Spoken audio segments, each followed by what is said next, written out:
그리고 나 이거 초록 색깔 보여? 초록색 안 보여? 초록색. 너 보여? 아씨. 초록색. 초록색 꺼지면 빨리 얘기해야 돼. 알겠죠? 초록색 꺼지면 소리가 안 들어갑니다. 그러면 너희 앉혀놓고 다시 처음부터 다시 수업할 거야. 빨리 얘기해야 돼. 뭔가 녹화가 이상하다. 빨리 얘기해야 돼. 보자. 오늘부터 너희랑 같이 하게 될 거는 국어사, 국어의 역사 정도로 생각하시면 되고요. 국어의 역사는 크게 잡으면 고대 국어, 중세 국어, 그 다음에 근대 국어, 그 다음은 뭘까 얘들아? 현대 국어야. 너네가 여태까지 했던 문법은 현대 국어라고 생각을 하시면 돼요. 그 피동, 사동 배웠던 거, 의문의 변동 배웠던 거, 그런 거 다 현대 국어라고 생각하시면 되는데, 약간 이제 지분율을 따져보면 고대 국어가 15%, 얘가 한 80%, 얘가 한 5% 정도라고 생각하시면 돼요. 이거는 어차피 현대는 따로 놀기 때문에 여기만 좀 집어보자면 그래요. 근데 원래 우리 송천이 굉장히 딥하게 가기 때문에 교과서에는 얘만 나와 있어. 근데 뭐 너희 송천이 수업할 때 교과서로 문법 수업하는 거 봤어? 다 학교 선생님 자기 프린트로 하시잖아, 그치? 요번에도 그럴 거야. 근데 옛날에는 되게 딥하게 요거를 다 하셨어. 근데 이게 진짜 솔직히 말하면 좀 하는 거 진짜 오바거든? 이거는 재작년부터는 진짜 인간적으로 좀 빼시더라고. 요것도 실제로 얘네랑은 좀 따로 노는 느낌이거든? 얘는 아마 고등학교 2학년 때 할 것 같고요. 우리는 얘랑 얘를 하게 될 거야. 근데 얘를 학교에서 혹시 이번에는 너희가 너무 하향이 돼서 안 하더라도 학원에서는 할 거야, 얘들아. 알겠지? 엮어갈 수밖에 없어. 왜냐하면 잘 봐. 중세국어는 너희가 알다시피 훈민정음을 말하는 거고, 이 훈민정음은 최초의 이제 국어의 모습이잖아. 그럼 우리가 지금 배우는 국어의 모습은 완성된 모습이잖아. 그 안에 뭔가 변화된 모습이 있는데 그 변화되는 그 과정 속에 있는 게 무슨 국어야? 근대 국어야. 그 근대 국어가 다리 역할을 하는 거기 때문에 뭔가 배점이 높을 때는요, 그 과정을 물어보는 문제야, 얘들아. 이해되니? 그렇기 때문에 우리가 약간씩 다룰 수밖에는 없어. 이해됐어요? 그렇기 때문에 중세, 근대, 현대 이렇게 넘어오는 국어의 모습을 우리가 배운다라고 생각하시면 되고요. 오늘은 본격적인 문법이 아니라 그냥 기본적인 것들만 살짝살짝 다뤄갈 거라서 아주 쉬울 거야. 얘들아, 우리 훈민정음 배우기 전에 그래도 우리가 배우는 중세국어가 어느 시대인지는 알아야지, 그치? 우리 한번 책 볼게요. 책에 한번 4페이지 한번 펴볼게요. 이 책은 고등학교 1학년을 위해서만 만든 게 아니기 때문에 모든 국어사가 다 들어있어요. 그래서 우리가 중세국어만 발췌해서 배우게 될 거예요. 일단 4페이지 보시면은요, 여기 고대 국어부터 몇 세기인지 써 있을 거야, 맞지?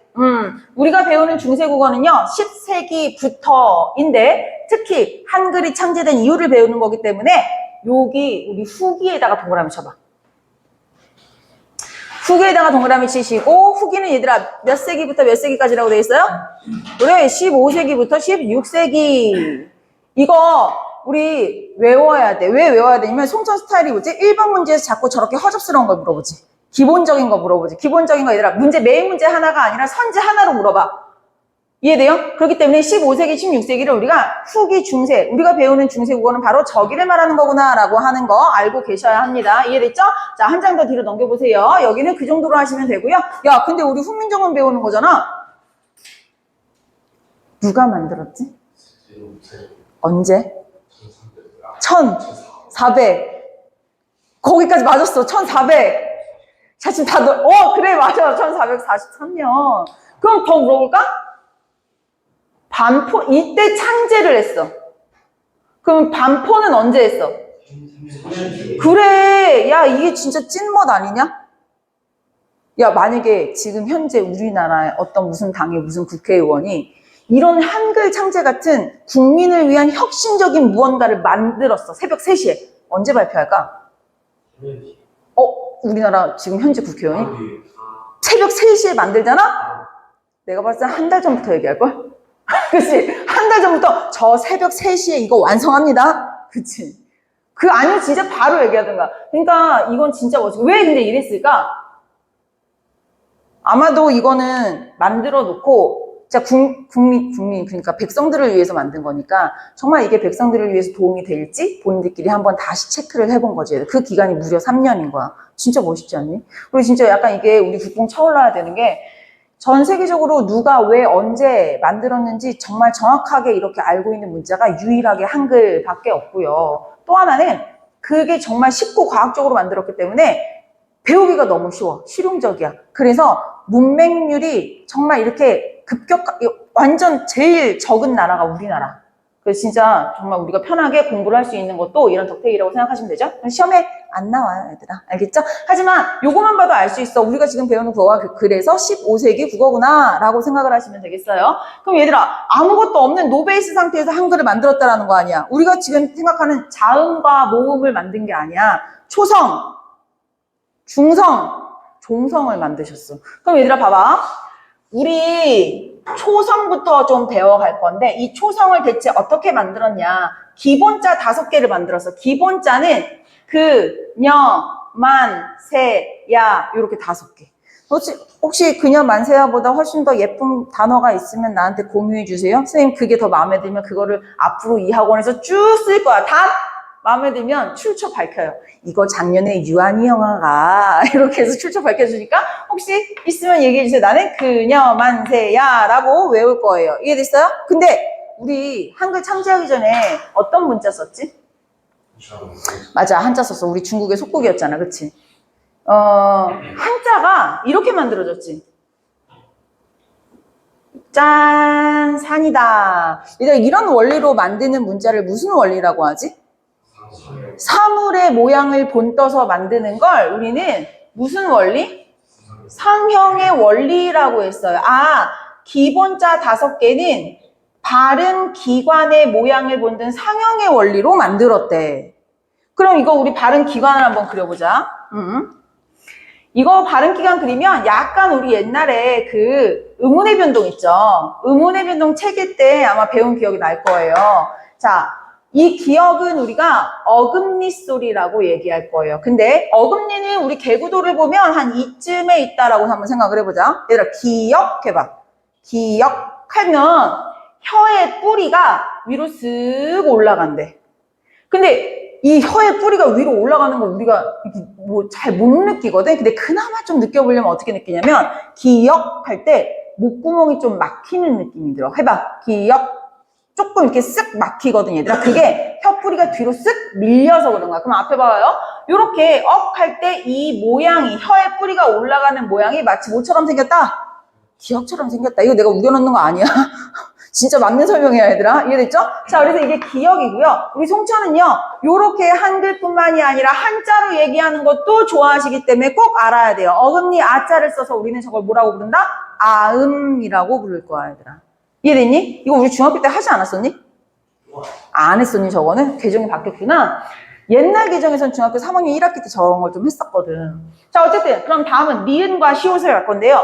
니은은 우리가 혀에서 소리가 난다라고 얘기를 하고요. 시옷은 이 치아에서 소리가 난다라고 얘기를 할 거야. 근데 잘 봐.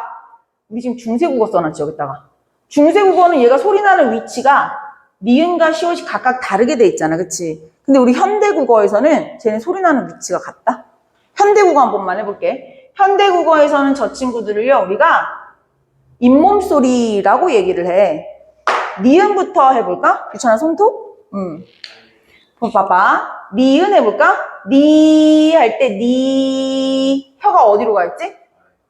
여기 그 아랫니 잇몸 뒤에 가 있어. 할 때는 요렇게 가 있어. 됐니? 니은, 각자 열심히 해보네. 좋았어. 자, 얘들아, 시옷 해봐. 시 할 때도 시 여기가 있거든?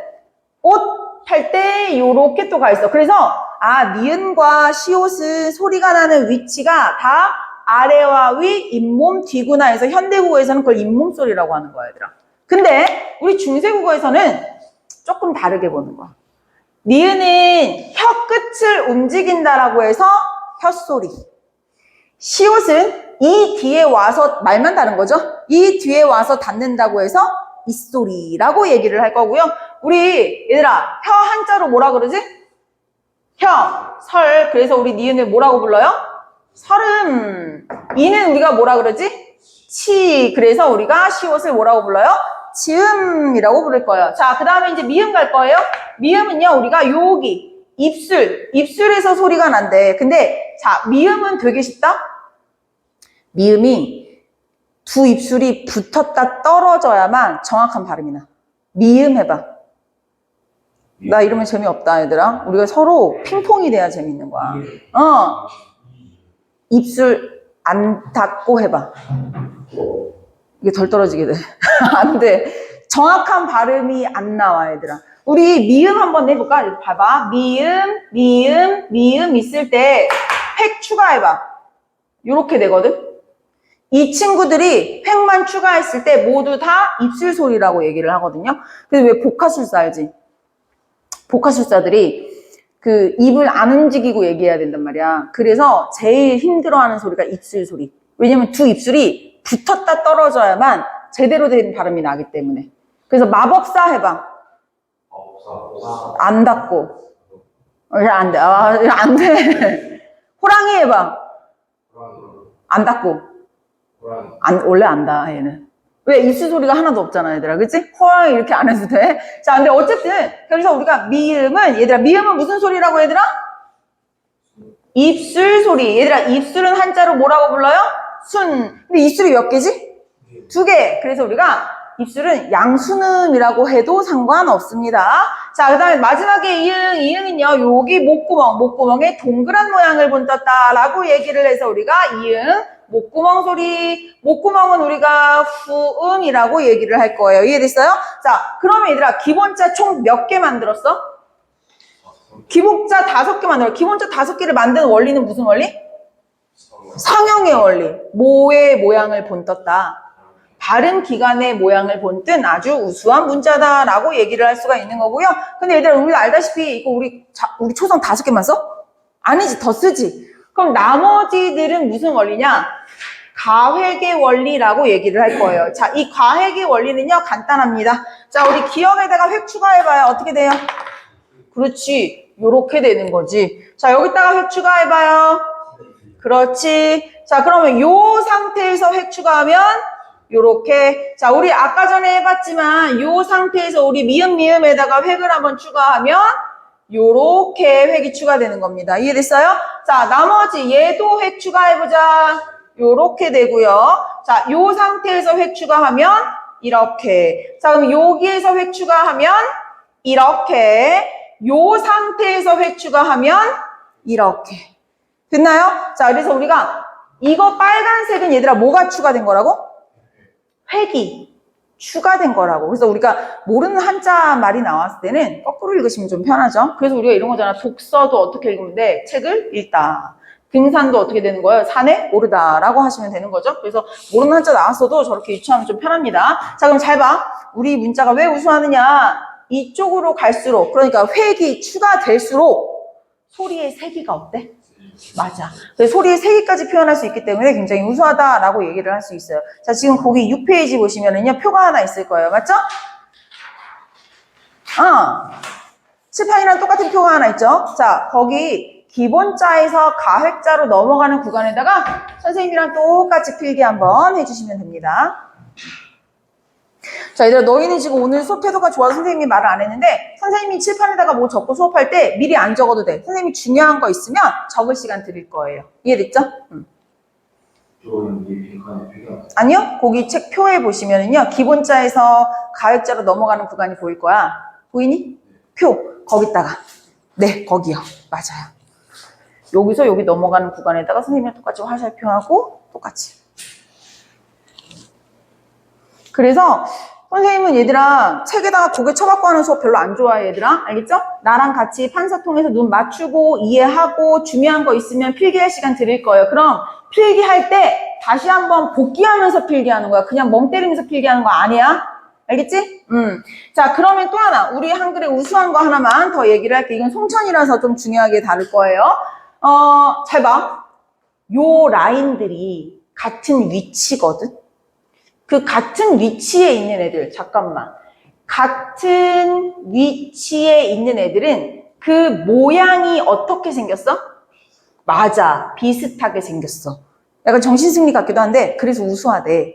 그래서 이걸 우리가 뭐라고 하냐면 자질 문자다라고 얘기를 할 거야. 근데 뭐 영어 같은 경우에는요. 어때요? 비슷하게 생기지 않았어요, 얘들아. 이해됐니? 그렇기 때문에 우리 한글이 더 과학적이고 우수하다라고 얘기하는 정신승리까지 배우시면 되는 겁니다. 그거는 지금 그 표 오른쪽에 보시면 자질 문자라고 하는 거 써 있는 거 보이나요, 얘들아? 그 정도 체크하시면 송천에 맞는 부가적인 정보까지 했다라고 보시면 돼요. 이렇게 해서 우리가 초성을 배웠다라고 생각하면 돼요, 얘들아. 그럼 얘들아, 초성 다음은 뭐야? 중성 가야지. 자, 중성 갈게요. 중성 가기 전에 얘들아, 우리 요런 거 한번 해볼까? 띠리리 나눠서 하나만 더. 이체자라는 친구가 있었어. 이체자는 뭐냐면 몸체자의 다르리. 몸 자체가 다르게 생겼다. 다른 원리야. 원리가 다르게 만들어졌어. 그러니까 가획의 원리가 아니라는 얘기죠? 가획의 원리가 아닌 요런 친구가 있었고 요런 친구가 있었고 맞아! 세모라는 친구가 있어. 이런 친구들의 명칭을 한번 알아보자, 얘들아. 얘는 지금 안 쓰이지? 이름이 좀 직관적이야. 우리 이런 걸 예디응이라고 부를 거예요, 예디응. 근데 이런 애들은 뭐라고 하냐면 얘들 앞에 봐봐. 요렇게 요 라인 가봐. 얘들아 이거 무슨 의미라 그랬지? 서름. 그렇지. 얘를 그래서 뭐라고 하냐면 반서름이라고 부를 거야, 반서름. 그럼 자, 응용해봐. 얘를 이제 세모라고 부르지 않을 거야. 뭐라고 부를 거니? 그렇지. 여기 있잖아. 그치? 그래서 얘를 뭐라고 부른다고 얘들아? 반치음이라고 부를 거고요. 이 친구의 발음은 Z 발음이에요. 종종 써먹을 거라서 알아두시면 좋아요. 이응? 이응 하고 하면 돼. 미안해, 지원했어. 이런 거 시키지 마라. 선생님 거부 안 한단 말이야. 거부 안 한다. 나 이런 거 다 받는다. 자, 그래서 요런 거 하시면 되고. 자, 그럼 잘 봐. 앞에 봐. 여기서 우리가 명칭 모르는 거 하나 더 있지 않아? 그렇지. 요거는 봐봐. 이쪽으로 갈수록 소리가 어떻다고?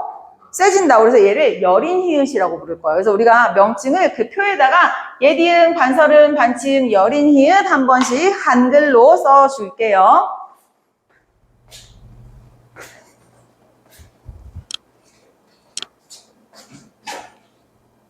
자, 봐봐. 이거 내가 일부러 안 썼거든. 근데 고장고 애들은 여린 히읗 이렇게 쓰고 만 거야. 자, 얘들아, 그러면 우리 이거 하나만 해볼까? 이번 이렇게 된 거 써볼까? 그냥 샤프로 써봐. 어차피 지울 거야. 한숨? 야, 그래도 우리가 훈민정음을 배웠는데 저 정도는 쓸 줄 알아야지. 유찬아, 그래도 우리가 알아야지. 앞에 봐봐. 이거 근데 아는 사람들 있을 거야. 이게 요 하트 모양 있지? 요 하트 모양에 해당 자음 넣으면 돼. 그래서 키읔 하시면 되고 피읍 하시면 되고 치읓도 치읓 하시면 돼요, 얘들아. 지읒도 마찬가지고. 기역하고 디귿하고 시옷 빼고 나머지 다 이렇게 하면 돼. 알겠지? 그래서 나중에 학교 가서 누구 좀 재수없는 애 있으면 시켜봐. 알겠지? 으이구 이러면서 시켜봐. 자, 그러면 이건 여담이었고 이런 건 시험에 나오지는 않습니다. 자, 어쨌든 여린 히읗까지 우리가 명칭을 조금 알아봤고 이제 진짜로 중성으로 한번 넘어가 보도록 할게요. 자, 중성 가자. 자, 중성 같은 경우에도 기본자가 있었어요, 얘들아. 기본자는요, 하늘의 둥근 모양. 난 하늘이 둥글다라는 거 처음 알았네. 근데 하늘이 둥글다라고가 교과서에 나와 있기 때문에 그냥 그렇게 할 거야, 얘들아. 알겠지? 근데 하늘의 둥근 모양이 뭐 태양도 있으니까 그렇게 우리가 해볼 수 있을 거는 같아요. 하늘의 둥근 모양 생각하시면 되고요. 그 다음에 하늘 아래에 우리가 땅이 있어요. 그리고 땅에 우리가 땅은 이렇게 벌써 여기다 그렸네. 땅에 평평한 모양. 그래서 원래 사람을 하늘과 땅 사이에 사람이 서 있는 모양 요렇게 사이에다가 쓰면 좋은데 오늘 수업 편의상 사람은 조금 밑에다가 쓸게요, 얘들아. 사람이 서 있는 모양이라고 해서 우리 들어봤지? 천지인 들어봤죠? 거기서 나왔다라고 생각하시면 됩니다. 그럼 얘들아, 기본자도 무슨 원리인 것 같아? 그렇지, 상용의 원리야. 근데 우리가 요거 있지, 요거 뭐라고 부르지? 아래아. 그래서 요거에 약간 좀 팁을 드리자면요. 요 아래아는 첫 번째 글자에 왔을 때는 우리가 이제 고전 시가도 배울 거잖아. 요즘 모의고사에는 아래아가 잘 안 나오기는 하지만 아직도 교과서에는 나올 수 있고요. 또 하나, 너희가 제일 짜치는 게 그거지. 메인 작품이 있는데 자꾸 송천에서 보기 박스로 모르는 작품을 내서 막 비교시키는 거. 그럴 때에는 송천구에서는 아직까지 모르는 그런 어휘를 낼 수 있기 때문에 배워두면 좀 편리해요. 1음절에 있는 아래아는 아로 읽으시고요. 두 번째 글자에 오는 아래아는 으로 읽으면 얼추 한국말이 돼. 현대어처럼. 그 예를 들면 이건 어떻게 읽어? 마을이라고 읽으면 돼, 얘들아. 이해됐어? 근데 만약에 선생님 저는 이거 너무 근데 어차피 이거 외워야 돼, 얘들아. 이거 다음 시간에도 할 건데 다음 시간에 이거 사라진 순서로 외워야 되거든. 그래서 어차피 이거 외우고 있으면 좀 편리합니다. 그럼 얘들아 여기서 응용. 만약에 요렇게 있으면 이건 어떻게 읽어야 될까? 응용해봐. 요거 어떻게 읽으라고? 그치? 아로 읽지. 그러면 아에다가 이가 많았으니까 그렇지, 그리고 대로 읽으면 돼, 대. 이해됐어요? 그래서 요런 식으로 읽으면 그래도 좀, 그래서 만약에 이렇게 있으면 마을에 라고 읽으면 되거든. 이게 한국말로 조금 이렇게 나가버리면, 이렇게 말투가 나와버리면 어느 정도 맥락 파악이 조금 돼. 그래서 모르는 시가 있어도 약간 아래아는 좀 처리할 수 있으면 편리하게 우리가 공부할 수 있습니다. 자, 그러면은 요렇게 천지인, 얘들아 기본 자는 몇 개? 하나, 둘, 세 개. 무슨 원리? 그래, 상형의 원리를 따르고 있다고 얘들아. 근데 이 상형의 원리에서 추가자를 할 건데 추가자는요 어떻게 할 거냐면 얘랑 얘를 더 할 거야. 내가 지금 뭐라고 표현했지? 더 한다고. 그래서 얘는 무슨 원리냐면은 합성의 원리야. 근데 여기서 조심해. 합성의 원리랑 가획의 원리를 똑같다고 취급하면 안 돼. 이게 가끔 혼자 공부하는 애들이 요 포인트를 구분을 잘 안 하거든. 잘 봐. 얘를 얘 위에다가 더해봐. 그럼 뭐가 될까? 밑에다 더해봐. 요렇게 되는 거지. 그럼 봐봐. 이게 무슨 차이냐면 이 빨간색은 아무것도 없는 상태에서 획이 그어진 거잖아. 근데 얘는요, 획이 그어진 게 아니라, 아무것도 없는 상태에서 그어진 게 아니라, 얘를 뭐 한 거야? 더해준 거니까. 합성이야. 가획이 아니라. 이해돼요? 요거 반드시 구분하시고요. 그럼 얘들아, 이번에는 얘랑 얘를 더해볼까? 요거 오른쪽에다 더해봐. 아가 되고, 어가 되고. 그렇게 어렵지 않죠, 얘들아? 근데 여기서 우리 하나만 짚고 가자. 이제 우리 문법에서 중세국어에서 제일 중요한 거 하나 할 거야. 요번에 우리 높임 표현 배울 때 선어 발음이 시 같은 거 못 알아들으면 수업 하나도 못 알아들었지. 그것처럼 중요한 거. 모음조화라는 게 있어. 이 모음조화라는 거는 못 알아들으면 이제 수업 못 알아들어. 다음 시간까지도. 모음 뭔지 알고 조화라는 말은 끼리끼리 어울려야 좋은 거잖아. 비슷한 성격. 이는 이끼리 아이는 아이끼리 어울려야 좋잖아요. 그것처럼 모음에도 성격이 있는 거야. 모음의 성격은요. 양성모음이라는 게 있고 음성모음이라는 게 있어. 당연하게도 양성은 약간 플러스 느낌, 얘는 마이너스 느낌. 양성은 가볍고 밝고 경쾌한 느낌. 얘는 무겁고 어둡고 칙칙한 느낌이라고 생각하시면 되는데 그럼 너희가 생각을 해보자. 우리가 그냥 이렇게 외우면 돼. 오랑 아고요. 우랑 어예요. 근데 이거 외울 필요가 없어. 그냥 퐁당풍덩 하면 돼. 또는 깡총껑충 하면 돼. 또는 그것도 하기 싫다 그러면 와! 가볍고 경쾌한 느낌. 와, 무겁고 어두운 느낌. 내가 음성을 그렇게 해서 그런 게 아니야. 맞지? 그래서 와, 워. 그냥 이렇게만 외워주셔도 돼요. 이거는 현대국어. 그럼 얘들아, 우리 중세국어로 가봐. 중세국어에는 저 아래아가 있네. 저 아래아는 어디가 어울려? 하늘이야. 그래, 여기다 껴줄 거야. 그럼 얘들아, 땅은 하늘보다 어디에 있어? 아래에 쳐져 있네. 그래서 우리 땅은 어디다 낄까? 여기다 낄 거야, 얘들아. 우리 요거 무조건 외워야 다음 수업 시간 다 알아들을 수 있어. 내가 껄핏하면 얘 이거 뭐 지킨 거야? 몸 좋아요. 이거 대답해야 돼. 왜냐면 중세시대에는 뭘 철저하게 지켰다? 모음 조화를 철저하게 지켰어. 양성은 양성끼리, 음성은 음성끼리를 철저하게 지켰어. 근데 이게 현대국어랑 좀 비교하면 현대국어는 그럼 무슨 소리야? 중세국어에서는 모음 조화를 철저하게 지켰다라는 말은 다시 말하면 현대국어는 지금 철저하게 지키지 않는다라는 얘기지. 그러면 현대국어에서는 일부 지키기는 하거든. 그게 어디서냐면 음성상징어. 내가 아까 말한 듯이 뭐 퐁당, 풍덩, 뭐 깡총, 껑총 요런 건데 거기도 요즘에는 언어가 뭐 창의적이어야 된다고 좀 요즘엔 바꿔 쓰는 뭐 참신한 표현이 많아지는데 그래도 아직까지 정말 잘 지키고 있는 데가 어디냐면 어간어미 활용할 때. 우리 어간어미 모르는 사람 없겠지 설마? 어디가 어미예요? 대답 왜 안 해줘? 응? 어미. 헷갈리는 사람은요, 엄마가 뒤에 있다고 생각해? 그럼 절대 안 헷갈려? 알겠죠? 어미 뒤에 있는 거예요. 자, 그럼 잘 봐. 과거 시제 선어말 어미가 뭐니? 과거 시제 선어말 어미. 그러면 잘 봐, 우리. 먹다에는 뭐가 붙어야 되지? 가다에는? 우리 요렇게 하는 거는 한국 사람이니까 자연스럽게 여기는 왜 어시고 여기는 왜 아신지 우리가 수업 때 가르쳐주지 않아도 너무 자연스러운 건데 외국인들 입장 생각해봐. 이 환장하는 거거든? 아니 왜 아시오고 쟤는 왜 어시야? 둘 다 똑같이 과거 시제인데. 하지만 이제 우리는 설명해 줄 수 있어. 모르는 사람한테. 저거 뭘까? 왜 얘는 어시고 아시 오면 안 돼? 그렇지, 모음 좋아야. 얘 어간이 지금 무슨 모음이야? 무슨 모음이야? 음성 모음이네. 그래서 어미도 무슨 모음? 음성 선택해 준 거야. 얘 지금 무슨 모음이야? 양성이네. 그래서 뭐 선택해 준 거야? 양성 선택해 준 거야. 우리나라 연결어미나 선어말어미는 아나 어로 시작하는 경우가 많아요. 우리 피동사동도 아지다 어지다 있잖아. 그게 왜 선택이 그렇게 되냐면 앞에 어간이 양성이냐 음성이냐에 따라 쫓아가는 거야, 얘들아. 이해되니? 그래서 우리나라가 아직도 현대국어에서는 그 어간 어미가 붙을 때, 활용될 때 그 모음 조화를 따라 붙는 경우들이 좀 많다라는 거예요. 이해됐어요? 근데 중세국어는 그런 거 다 필요 없이 어느 순간 떼고 모음 조화를 어떻게 했다? 아주 철저하게 지켰다라고 생각하시면 되고요.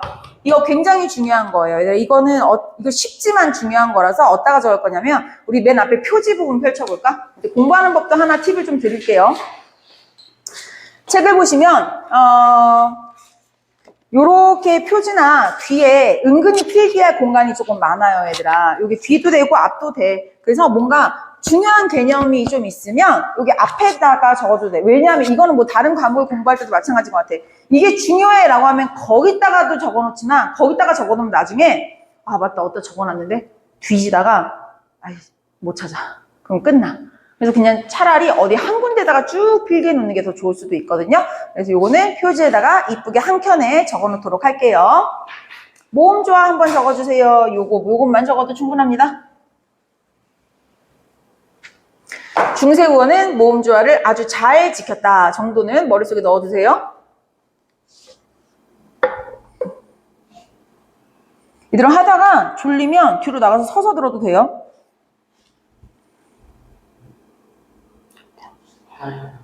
빨리 갔다.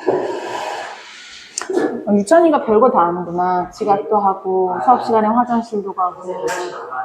빨리 갔다 와. 유찬이 말도 많고. 적었니? 자, 다시 본론으로 돌아올게요, 얘들아. 그러면 잘 봐. 봐봐. 우리 지금 중성 배웠는데 중성에서 얘들아 요것도 그럼 우리가 양성, 음성 구분을 할 수가 있겠지, 그치? 요거는 지금 굳이 구분해서 써주지 않아도 우리가 이미 썼기 때문에 패스할게요. 그럼 잘 봐봐. 요거는 얘랑 한 번만 더한 거 아니야? 요거 한 번만 더했다 그래서 뭐라고 불러요? 초출자라고 얘기를 할 거야. 초출자. 그럼 얘들아 우리 여기에다가 한 번 더 더해봐봐. 그럼 뭐가 돼? 요가 되지. 여기다 또 더해봐. 여기는 이렇게 되는 거야, 얘들아. 이해됐어? 그럼 자, 우리 얘 같은 경우에는 이 친구를 한 번씩만 더했으니까 무슨 자라고 불렀어? 초출자라고 불렀지. 자, 유찬아 집중해야 돼. 얘랑 얘를 한 번만 더한 이 친구들은 초출자라고 불렀거든? 근데 여기다가 한 번씩 더 더한 얘네들은 제출자라고 부를 거야. 또 더했으니까.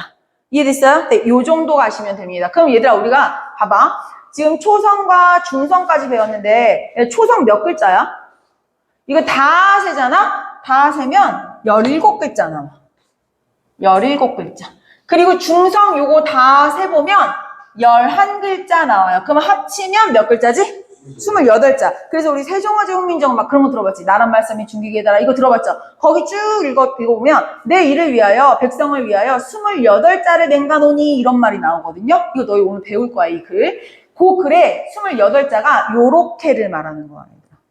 이해됐어? 그럼 이제 문제. 현대국어의 한글 자음 모음을 줄여서 우리가 한글 자모라고 부를 거거든. 한글 자음 모음은 우리 현대국어는 몇 개일까? 아니야. 뭐 둘이 왜 싸우는게야? 우리 한글 자모 현대국어 23개. 왜? 그렇지. 앞에 봐. 얘 빼고 얘 빼고 얘 빼고 얘 빼고. 그래서 현대국어의 한글 자음 모음은 총 몇 개? 24개. 그럼 이상한 게 하나 있지. 선생님 있잖아요. 이런 애들은요? 그치? 우리 받침에 또 뭐 이런 애들을 막 쓰잖아. 그치? 이런 애들은요. 이런 거는 이 기본자들을 뭐 했다? 더하고 조합해서 쓴 글자들. 이해됐어요? 네. 그렇게 생각하고 또 모음도 이런 애들 다 이중모음. 그죠? 그래서 우리가 지금 쓰는 한글 자음 모음은 요 4개를 빼서 우리가 24개만 쓴다라고 표현을 할 겁니다. 요런 것도 다른 학교 시험에 안 나오지만 우리 송천은 이런 잡다한 지식도 알고 있어야 돼. 왜 유하나? 왜? 그러면 상기로 뭐예요? 네, 그런 거는 넣지 않아요. 우리 딱 요렇게만 해서 24개의 자음과 모음만 있다고 표현을 해야 돼요. 그거는 운용법에서 더하고 조합한 거라서, 조합한 글자라서. 자, 그러면, 자, 앞에 보세요. 여기도 마찬가지. 요거에서, 그럼 야, 우리 이것도 해볼까? 잘 봐, 지금부터. 요거 있지, 요거. 요렇게 내가 지금 어디 묶었지? 초출자까지 묶었지. 초출자까지 묶으면 7개가 나오거든? 요거는 메인으로 다뤄질 만한 주관식이 있다면 주관식으로도 다뤄질 만한 문제예요. 지금 우리는 중세국어를 하고 있고 중세시대에도 단모음이 있고 이중모음이 있었어요. 얘들아 단모음이 뭐야? 너희 우리 현대국어에서 단모음 배워봤잖아. 단모음은 단번에 발음 나눠서 단모. 단번에 발음 난다는 건 다시 말하면 발음할 때 혀의 위치나 입술의 움직임이 변하지 않는다라는 거. 단모음 몇 개야, 중세국어는? 7개네? 야, 근데 우리 안다? 현대국어의 단모음 몇 개인지? 이미 외웠어. 키위를 외우지 않았어? 다 키위로 외웠지. 키위를 주게 되어서 내가 든 키위 제외에는 다 외웠잖아. 금붕어 좋아하든. 몇 개야? 10개야. 한번 써볼까? 이거 머릿속에 다 들어있어.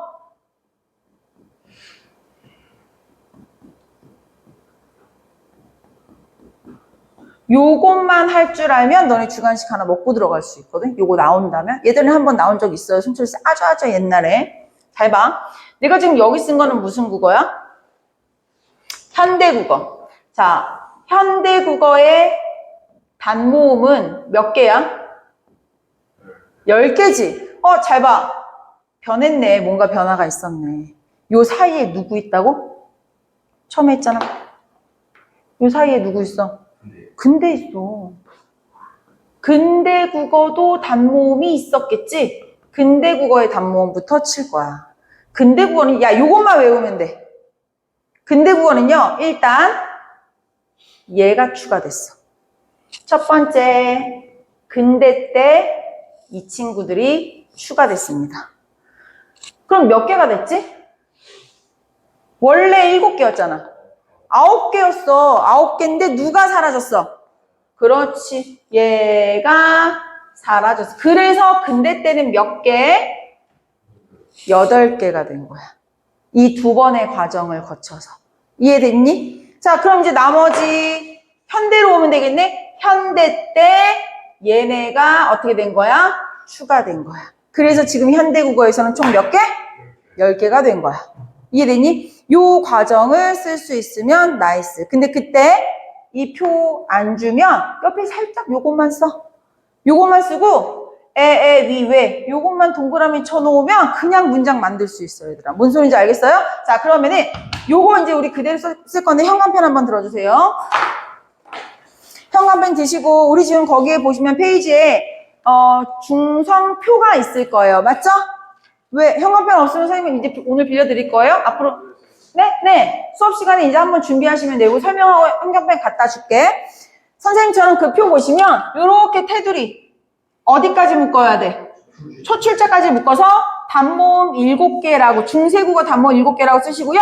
그 근처에다가 요거 그대로 필기하시면서 머릿속에 다시 한번 복귀하세요. 이거 얘들아 멍 때리면서 쓰라는 거 아니야.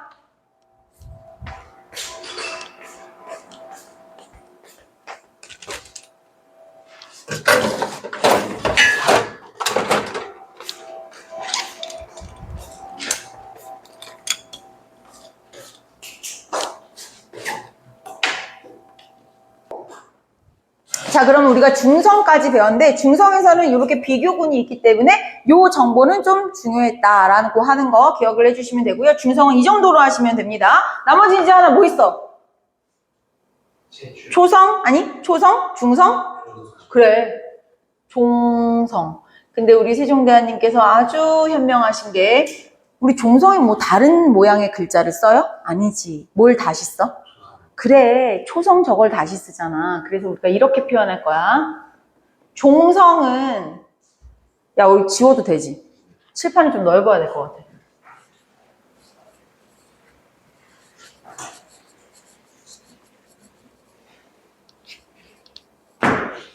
자, 종성. 종성은 안 만들었어. 초성을 사용해. 이렇게 표현할 거야, 얘들아. 그래서 다시 종성부, 용초성 이렇게 부를 거야, 얘들아. 다시 종성은 없어. 초성을 사용해. 이해됐어요? 근데 여기서 뭐라고 할 거냐면 중세국어에는 조금 법칙이 있었어.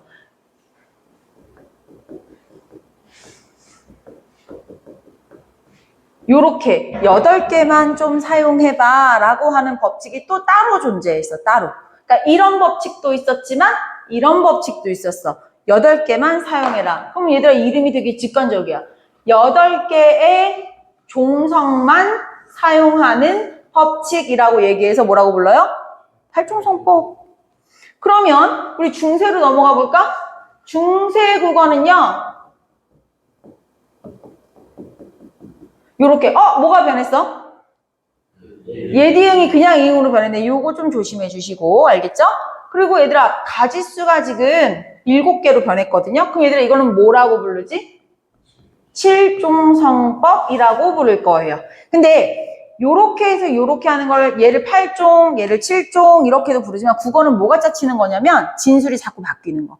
그 진술이 달라졌을 때도 우리는 적응을 해야 돼. 이게 그 말이구나 라고 알아들어야 될 거. 이 친구는 디귿과 시옷을 받침에 적을 때 구별을 해서 적었다라는 거죠. 어떨 때는 디귿을 적고 어쩔 때는 시옷을 적고 그치? 디귿과 시옷을 중세 때는 구별했구나 라고 표현을 할 건데 요때는 지금 누가 빠졌어? 디귿이 빠졌네? 디귿이 빠졌다라고 표현을 하지 않아. 뭐라고 표현하냐면 디귿과 시옷을 구별하지 않았다. 어떻게 했어요? 뭐로 통일했다? 시옷으로 통일했다. 이렇게 표현을 할 수도 있어. 그게 다 똑같은 말이야, 얘들아. 이해되니? 그래서 이렇게 표현한다라는 것도 알아보고 계시면 되고. 그냥 우리 현대국어 하나 배운 거 있는데. 현대국어 뭐 배웠지? 그래, 가느다란 뭐로 배웠어, 니네? 그래? 물방울로 했어? 난 이명박.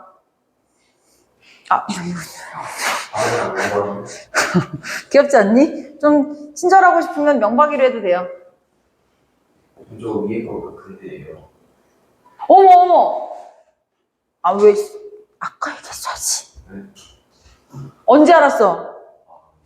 그럼 아까 얘기했어. 그래도 괜찮아. 이거 내가 제일 싫을 때가 언제인지 알아? 영상 다 찍고 나서 나중에 얘기했을 때. 잘했어. 도중에라도 꼭 이렇게 뭐가 잘못된 거 있으면 얘기해야 돼요, 얘들아. 알고 있었어요? 빨리 손 들어봐. 이거 근대로 써야 되는데 선생님이 중세로 잘못 쓴 거 알고 있었어요, 손? 와. 알고 있었어? 아, 그래서? 야, 그럼 안 보인다고 얘기, 그것도 문제야. 너 일로 와. 너 일로 와, 빨리, 일로 와. 빨리 일로 와. 에이씨. 그래서 어쨌든, 요렇게, 보면은, 잘 봐. 현대 때는 가느다란 명박이로 외우시면 얘가 조금 같이 편해. 가느다란 명박 사위 그냥 이렇게 외워요 얘들아. 근데 중간에 얘 있지 얘. 얘까지 막 뭐 명박이 어쩌고저쩌고 하면 너무 헷갈려. 그리고 이게 약간 샌드위치처럼 껴있기 때문에 비슷하게 외우면 좀 힘들거든. 그래서 얘 하나만 조금 튀게 외워줄 거야. 그러면 좀 덜 헷갈려. 뭐 분식점에 갔어. 배가 고파. 친구한테 얘기해. 못 알아들어 친구가. 그냥 라면이나 이렇게 외우면 돼 얘들아. 이해됐어? 그래서 이렇게 외우시면 얘만 좀 안 헷갈릴 거다. 다시 그녀 다리만 보세요. 이런 거 안 할게.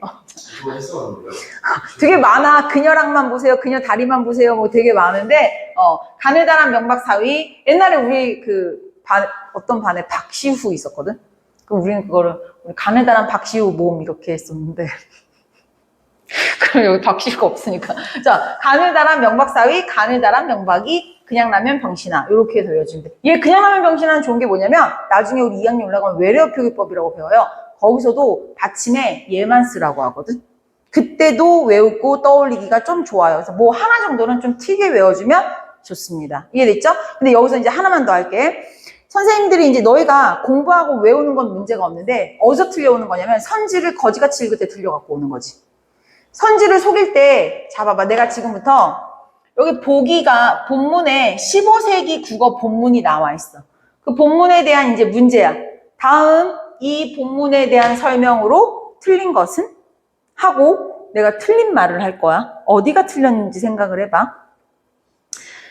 중세시대 때는 요렇게 이걸 다 써줄 거야 아마. 중세 때는 이렇게 8개의 종성만 사용한 것과는 달리 현대 때는 이렇게 7개의 종성만 사용했다. 맞아 틀려? 틀린 말이야. 왜 틀렸을까? 잘 생각해보자. 8개의 종성만 받침으로 쓰라고 팔종성법이지. 근데 현대국어에 얘 있지. 얘는 8개의 받침만 쓰라는 거야. 얘는 표기법이 맞아. 근데 너희 이거 저거 뭘로 배웠어? 음절의 끝소리 규칙으로 배운 거 아니야? 음절의 끝소리 규칙이 뭔데? 발음하라고. 얘는요, 발음법이야. 그래서 사실은 선생님이 오늘 너희한테 필기를 시켜줄 때 얘는 원래 안 적는 게 맞아. 우리 현대국어에서는 종성에 7개만 적어? 종성에 다 적어 얘들아 초성을.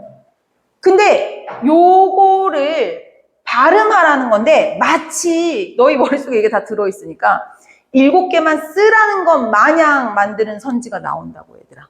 그럼 애들이 다 홀라당 넘어가지. 이해됐니? 그게 잘못됐다라는 거야.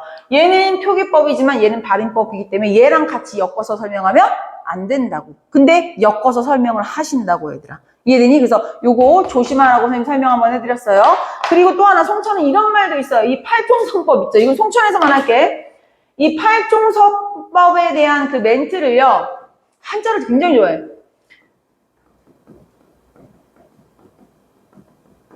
이렇게도 용어를 쓰실 수도 있어. 이게 뭐냐면은 8개의 글자만으로도 가능하고 만족하게 사용한다. 라는 뜻의 팔자, 가족, 용야라는 말도 쓰실 수 있습니다. 그래서 이런 말도 같이 써줄게요. 자, 지금 그 6페이지 맨 아래 보시면 공간이 좀 남아있을 거예요. 맞죠? 네, 거기다가 이쁘게 필기하면서 다시 복귀할게요.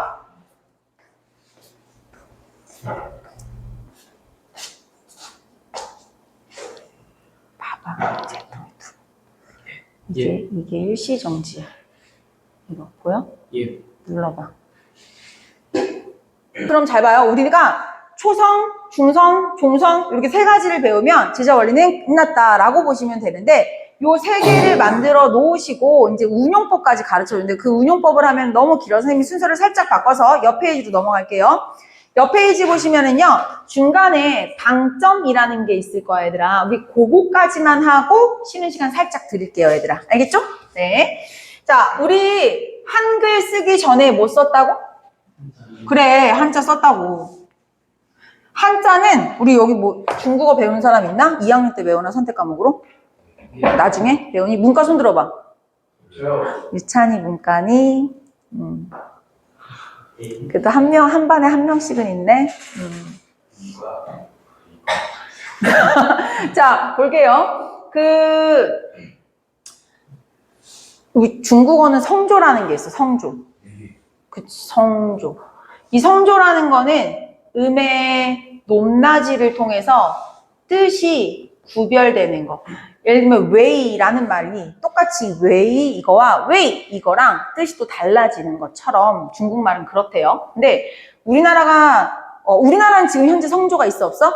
없어. 없는데 옛날에 이제 한자를 빌려 썼기 때문에 초기 이제 훈민정음에는 있었어. 그거 영향을 안 받을 수가 없었으니까. 성조 표시는 뭘로 했냐면 점을 찍어서 했어요. 우리 점을 찍는 걸 방점이라고 얘기했고요. 옛날엔 띄어쓰기를 안 했기 때문에 헷갈리니까 방점은 글자의 왼쪽에 찍었다라고 공부를 하셔야 돼요. 글자의 앞에 찍었다라고 표현하지 않고 글자의 왼쪽에 찍었다라고 표현을 합니다. 그러면 요거 그냥 점의 개수 외워주면 돼, 얘들아. 점의 개수 한번 해볼까? 손톱. 자, 처음부터 낮은 소리는요. 우리가 평범한 소리라 그래서 평성이라고 하고요. 점의 개수는 없습니다. 근데 요런 소리가 있어. 이건 뭐야, 얘들아? 처음에는 낮았지만 다음에 높아진 소리 아니야, 얘들아? 그치? 그래서 낮았다가 높아진 소리를 우리는 상성이라고 하고 점의 개수는 2개 찍을 거예요. 그리고 요거 거성, 이거는 처음부터 높은 소리를 말하고요. 이 높은 소리는 거성이라고 부르고 점의 개수는 1개 찍을 거예요. 성조는 원래 4개인데 자, 입성이라는 게 있어요. 근데 입성은 요즘에 좀 빠져. 몇 년 전에 이제 수특에서 공지를 해서 EBS에서 입성은 성조로 치지 않는다라고 얘기를 했는데 이따가 우리 쉬는 시간 갖고 조금 뒤에 관련된 얘기를 할 거라서 살짝만 다룰게, 얘들아. 입성 같은 경우에는 이렇게 얘기할 거야. 빨리 끝맺는 소리. 이 빨리 끝맺는 소리가 뭐냐면 입성. 왜 우리가 다른 나라 말 잘 모를 때 그 나라 사람들의 약간 막 이런 억양이나 리듬감 같은 걸로 그 사람들의 느낌을 조금 이미지를 그리잖아. 일본어는 뇽뇽뇽뇽 이런 느낌이면 독일어는 툭툭툭 이런 느낌이고 그 다음에 우리 중국어는 이거 하면 안 되는데 원래 내가 슝슝슝 뭐 이런 느낌이었는데 갑자기 이렇게 칭칭총 얘기해가지고 좀 그런 거야. 내가 그런 의도로 하는 게 아닌데 몇 년 전부터. 근데 그것도 마찬가지야. 그 칭칭총이 왜 나온 거겠어? 약간 중국 사람들의 약간 내리꽂는 듯한 그런 발음들 때문에 그게 나왔다라고 생각이 되거든요. 그것처럼 그게 이거야. 빨리 끝맺는 소리. 이해됐어요? 그거를 우리나라 사람들이 표현할 수 있게 성조를 찍은 게 입성이었어, 얘들아. 근데 입성은 이게 사라지면 해. 점이 없기도 하고요. 1개이기도 하고요. 2개이기도 했어. 좀 문제가 있는 거죠. 그래서 이 친구는 구분할 방법이 있기는 하는데 뭐 받침에 2개 오면 뭐 입성이다라고 하는데요. 사실 여기까지는 안 해도 돼요. 빠질 거거든. 그래서 요거는 그냥 우리 중국 발음에 빨리 끝맺는 소리가 있다 정도만 기억을 해주시면 되고요. 나머지 이 친구들은 좀 우리 외워줄 거예요. 일단 한번 시범을 보여주면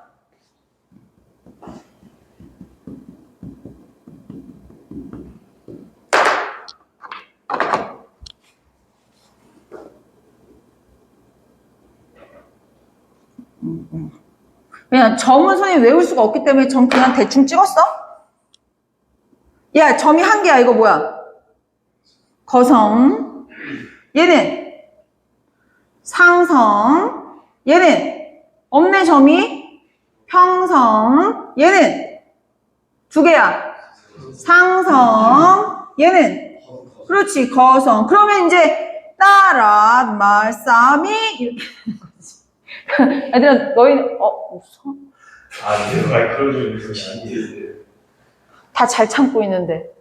유한이도 웃겼어. 그치, 유한아? 네. 웃겼어? 아니요. 그래서, 근데 이제 다행히 너희는 지필고사니까 이런 거 시켜, 안 시켜? 안 시켜. 선생님이 이거 해준 이유가 뭐냐면, 이제 구모가 있잖아. 구모는 이제 평가원도 알아. 니네 학생들 교과서가 학교마다 다 달라도 모든 출판사에 딱 중간고사 시기에 중세국어 배울 수 있게 단원이 배열돼 있어, 얘들아. 그럼 평가원에서도 너희 구모 볼 때쯤이면 중간고사 대비했으니까 중세국어 제대로 배웠지? 하고 중세국어 문제가 딥하게 이제 출제될 가능성이 높고, 그리고 혹시 이건 좀 드물지만 성조 표시를 이런 식으로 해서 문제가 다뤄질 가능성도 있어. 이건 좀 드물긴 해. 자주 출제되지는 않아. 왜냐면 중세국어에서 워낙 중요하게 다뤄지는 문항이 많기 때문에. 그래도 이렇게 해서 눈에 좀 익혀두라는 의미로 이렇게 선생님 좀 그려드렸어요. 이해됐니?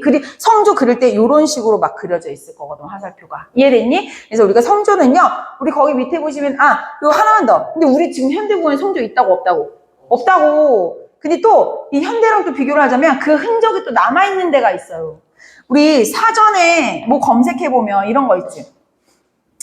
우리 왜 의문의 변동에서 배웠지만 사전 검색해보면 이 대괄호 부분에 들어있는 게 발음법이거든?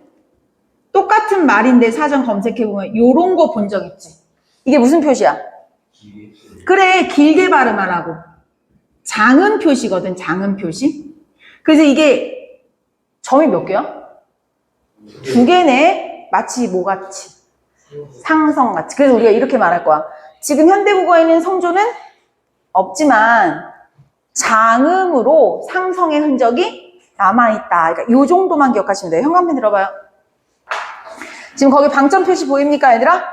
방점 표시 밑에 보시면은요, 괄호 열고 내가 써놨어요. 현대국어의 장음의 흔적에다가 현관펜 쳐주시고요. 거기 점 2개에다가 상성이라고 써주시면 딱 되겠죠. 자, 그리고 나서 우리가 요런 부분. 아니다. 야, 그 그림 있지? 칠판이랑 똑같은 그림 요거. 거기서 입성 있죠? 입성은 샤프로 X 쳐놔. 혹시 송천에서 하면 다시 샤프 지워야 되니까 살짝 X 쳐놓고요. 나머지 선생님이랑 똑같이 필기 해두시고요. 요 예문까지 하나 이쁘게 적고 쉬는 시간 가지도록 할게요. 아니, 상성은 아닌데 저렇게 점을 찍는 습관들이 아마도 저런 흔적에서 영향을 받았을 것이다 라고 얘기하는 거야. 상성 아니에요. 길게 발음하라는 뜻이에요. 자, 시작합시다. 자, 그럼 운용법을 먼저 배울 거야. 얘들아, 잘 봐. 우리가, 이거 아까 개미 지웠네.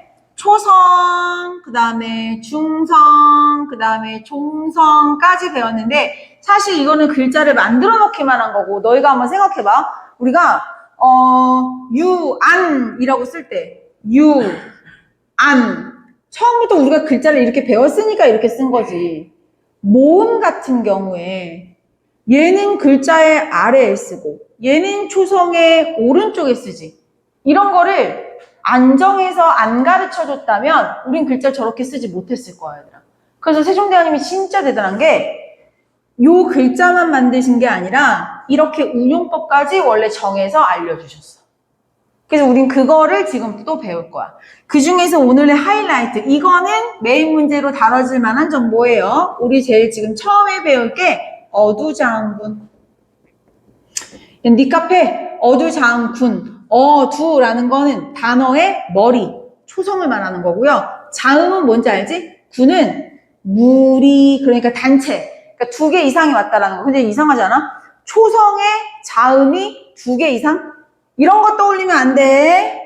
이런 거 떠올리면 안 돼. 이런 거는, 얘들아, 이거는 운의 개수가 2개야, 1개야? 이거 1개야, 얘들아. 이해됐어? 그렇기 때문에 요게 2개 왔다고 하면 안 돼. 손톱. 자, 그러면 어두자음군 같은 경우에는 다른 게 2개 왔다는 거. 이건 실제로 선생님 예문을 또 보여드릴 거예요. 근데 어두자음군의 종류는 병서가 있고 연서가 있어요. 병서에는 종류가 다시 2가지로 나뉘어져서 각자병서라는 게 있고 합용병서라는 게 있어요. 합용병서는 같은 글자를 나란히 쓰는 거고 얘는 다른 글자를 나란히 쓰는 거고, 병서는요 가로로 나란히 쓰는 거, 얘는 세로로 나란히 쓰는 거. 아마도 선생님이 그냥 이렇게만 써놓으면 좀 감이 안 올 거야. 좀 보여드리면 각자 병서에 얘는 초성이야, 초성. 이게 받침이 아니라 요런 애들 이런 건 우리 현대국어에서도 좀 볼 수 있지, 그치? 근데 요런 애들도 있었고요. 요런 애들도 있었어요. 이런 식으로 우리랑 좀 다른 식의 각자병서 초성도 있었다라는 거고요. 실제 우리 본문에 있다가 볼 건데 우리 이런 본문에 있어. 사람마다 하여금 할 때 하여가 이렇게 쓰여 있어요. 이런 게 각자병서야. 이해됐어요? 요게 봐봐. 초성에 지금 이응이 몇 개 쓰였어? 지금 세로로 나란히 쓰였어? 가로로 나란히 쓰였어? 가로로 나란히 쓰였어. 같은 글자가 다른 글자가? 그냥 말 그대로야 얘들아. 이해되니? 그럼 이번엔 다른 글자 나란히 쓰는 거 한번 해볼게. 얘가 좀 중요해.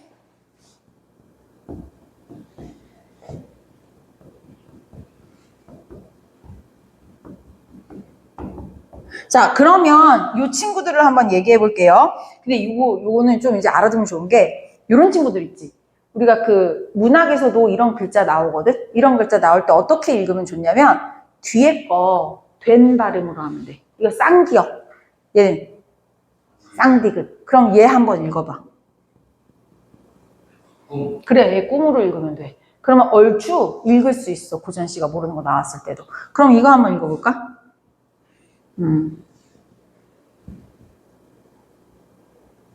그렇지, 그때 이렇게 읽으면 돼. 그럼 그때를 말하는 거야. 우리가 이때, 그때, 저때 할 때. 이해됐어요? 그러니까 이런 식으로 좀 읽을 수 있으면 됩니다. 자, 그러면 요거 한번 설명을 해볼까? 앞에 보세요. 요렇게 한번 끊어갈 거야. 요거 뭐로 시작했어? 그래서 이거를 시옷계 자, 이름 봐봐. 시옷계 합용 병서. 이해됐어요? 또는 요렇게 끊어볼까? 얘들아, 얘는 뭐로 시작했어? 그래서 얘를 뭐라고 부를까? 그렇지, 비읍계 합용 병서. 그럼 얘는 뭐로 시작했어, 얘들아? 그래서 우리가 여당으로는 병신계 합용병서다 이렇게도 불러요, 얘들아. 근데 너희는 그렇게 부르면 안 되겠지? 그래서 요렇게 있는데 잘 봐. 여기서 중요한 게 뭐냐면 요 친구들이야. 뭐로 시작하는 친구들? 비읍으로 시작하는 친구들은 좀 중요해서 따로 쳐줄 거야. 이게 말이 좀 어폐가 있는데 지금 상위 개념이 어두자음군이거든? 어두자음군의 종류의 병서와 연서가 있는 건데 이 몇 년 전부터 EBS에서 얘네만 어두자음군으로 인정. 어두자음군으로 인정됐다라고 얘기하는 건 이 앞에 있는 이 비읍이 실제 음가가 있었다라고 하는 거야. 얘들아, 실제 음가가 있었다라는 말은요, 소리값이 있었다, 발음이 됐다라는 거야. 내가 아까 전에 너희 편의상으로, 그러니까 이거 뒤에 것만 발음하면은 얼추 해석이 된다라고 한 팁으로 가르쳐 준 거고, 얘네들은 앞에 얘도 약간 이런 식이었대. 이 앞에 게 약간 툭 치고 가는 정도? 아이고, 얘를 이렇게 들렸어? 방금? 들렸어? 요런 정도네. 그래서 뭐 실제로는 발음이 됐다라고 얘기하네. 근데 얘는 그러면은 실제로 발음된 흔적을 찾을 수가 없대. 얘가 시험에 잘 나오는데 얘 봐봐. 너희 그런 거 알지? 접두사라고 들어봤니? 전미사는 익숙하지. 이리기 우주. 그치? 전미사가 왜 전미사야? 어간에 뒤에 붙어서 꼬리 밑쳤어서. 그럼 접두사는 뭐겠어? 앞에 붙어서. 그치? 그래서 너희 제일 많이 쓰는 접두사 있잖아. 뭐야? 개. 개 싫어, 개 좋아, 개 짜증나 이런 것들. 근데 원래 그거는 표준 접두사가 아니기는 해요. 근데 있다? 개 접두사 있어. 뭐의 질을 낮추다라는 뜻. 근데 얘는 명사 앞에 붙어야 돼. 얘는 이제 용어를 쓰니까 안 되는 거지. 예를 들면은 뭐 있지? 과일 앞에 붙으면 게살구, 게복숭아 이러면 되게 맛없고 품질이 떨어지는 걸 말하는 거거든. 근데 이건 안 익숙하니까 익숙한 걸 말하면 이건 개꿈 꿨다. 그 개꿈이 진짜 멍멍 꿈 꿨다가 아니거든. 안 좋은 꿈 꿨다 또는 개죽음 당했다. 그건 좀 이해되지? 그런 것들은 좀 이제 질을 떨어뜨리는, 이런 건 진짜 표준 접사인데 너희의 개는 표준은 아니지. 약간 배리의 의미로 쓰이니까. 어쨌든 이런 게 접두사야, 얘들아. 어떤 말 앞에 붙어서 강조해주거나 의미를 더해주거나. 그러면은 요 햇이라는 접두사는 뭐냐면 올해라는 의미의 제한이 있어. 그러니까 사과는 사과인데 햇 사과. 우리 이제 추석 다가오잖아. 추석 다가오면 마트에 이런 거 되게 많아. 올해에 난 사과입니다. 이거야. 저기 창고 떨이 제품 아니고 올해 수확한 신선한 제품이에요. 이거 사세요거든. 그래서 얘들아, 햇 감자, 햇 옥수수, 햇 사과, 햇 밤 등등등등등 어떤 곡식이나 과일 앞에 붙으면 올해 수확했습니다 라는 뜻의 접두사거든. 근데 잘 생각해보면 아마 본 적 있을 수도 있어. 마트 같은 데 보면은 쌀 있지, 쌀. 쌀 앞에 붙으면 이거 뭐라고 쓸까? 본 적 있나 혹시? 햇살. 햅쌀이라고 써있어. 좀 이상해. 원래 받침이 뭔데? 시옷인데 유독 누구 앞에만 오면?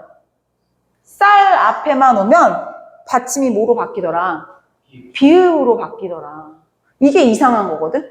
이게 뭐냐면 국어학자들이 이제 옛 문헌을 보니까 이런 글자가 있다. 너네 이제 이거 읽을 줄 알지? 읽어봐. 그래! 쌀이거든, 쌀. 쌀이 이렇게 쓰이더래. 그래서 어쩌면 요때 이 어두장군에 있었던 이 비읍이 실제 발음이 됐던 게 아닐까? 실제 발음이 안 됐다면 이 친구가 현대국어에까지 영향을 끼칠 수 없었을 것이다.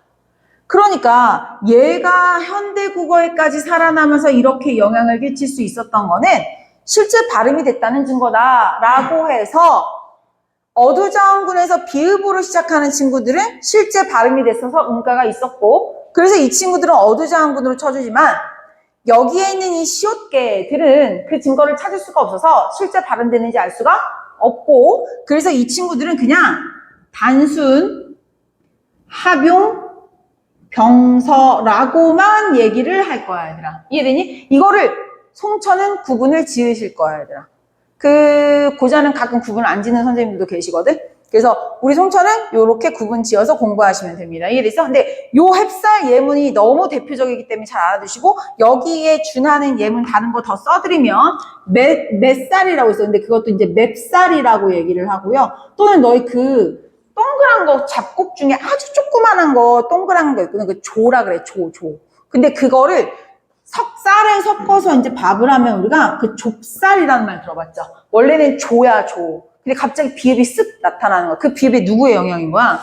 이거의 영향이다, 어두장군의 영향이다라고 얘기를 하는 거예요. 이해됐어요? 자, 그러면은 요거 굉장히 중요했어요. 근데 이게 문제가 있어. 이거를 외워줄 때 애들이 잠깐만 선생님, 같은 글자를 나란히 쓰는 게 각자병사였는지 합용병사였는지 이게 헷갈리는 거야.